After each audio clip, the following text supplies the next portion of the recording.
Yes, guys, after the international break, we're back to club-side football, and the Champions League gave us something really wonderful yesterday, Tuesday. And we had Barcelona winning 6-1, we had Man City winning 2-0, PSG winning with lots of goals. So most of the big teams won. For the bookies, yes, I think the tickets were really, really alive and kicking. And a big game between two big teams yesterday is the one that sticks out for me. Arsenal versus Atletico Madrid. Now, this is a game that I expected to go really, really tight. But then with a goalless first half, we could see that they were setting themselves up and sizing themselves just like they do in the UFC. And in the second half, it all went boom. Arsenal running out 4-0 winners. And for most Arsenal fans, I think that scoreline flatters them. But going by what really happened in that game, we really must have to admit that Arsenal, much as I so hate it to say, I feel like there's a rope on my throat to actually say this. But I think I'm beginning to get scared of Arsenal, because what they did yesterday really puts most of the doubts out of the window. Because winning 4-0 against an Atletico Madrid side who is really ready all the time to mix it up either way. That's goals, they are there for you, and goals they can match any team. But yesterday, Arsenal kept it tight at the back and scored lots of goals ahead in front. So that is a marker to what Arsenal is beginning to shape up to be now, because we see an Arsenal team that doesn't concede goals. They've conceded only 3 goals this season so far, and with the amount of goals that they score, the other end is really worrying for we anti-Arsenal fans.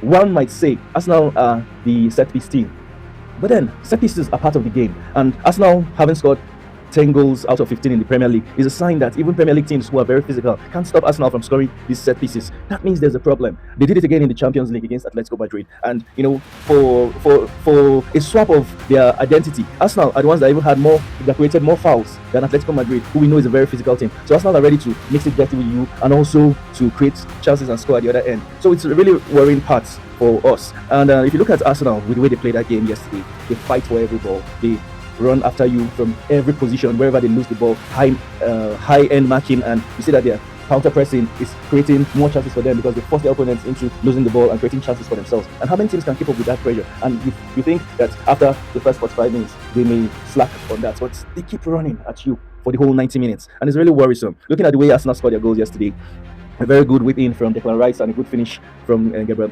Magalhaes, who has now proven to be one of the greatest threats in the Premier League so far, and getting at the end of all those crosses. Then looking at the second goal again, Maskelly had a very good run through the middle, and it's not a very easy thing to do, running through Atletico Madrid's very physical midfield, and he laid that ball off for Martinelli, who put a very wonderful finish past a really wonderful goalkeeper also, Ian Oblak. So they are beginning to find their reading, and the third and fourth goals came also from very similar circumstances as they always score. The first one actually was very, very terrible marking from Atletico Madrid. I believe the Atletico defenders would say to themselves they could have done better. But the fourth goal, a crossing again, and who was there at the back post again? Gabriel Magalhaes put it in on a platter for Gyökeres to score a second goal. So Arsenal are beginning to create a pattern where they stifle you of the possession and they create chances whenever they have their chances, and it's really beginning to get worrisome for most anti-Arsenal fans, just like I am. Now looking at Arsenal, they are moving forward, they are not dropping points.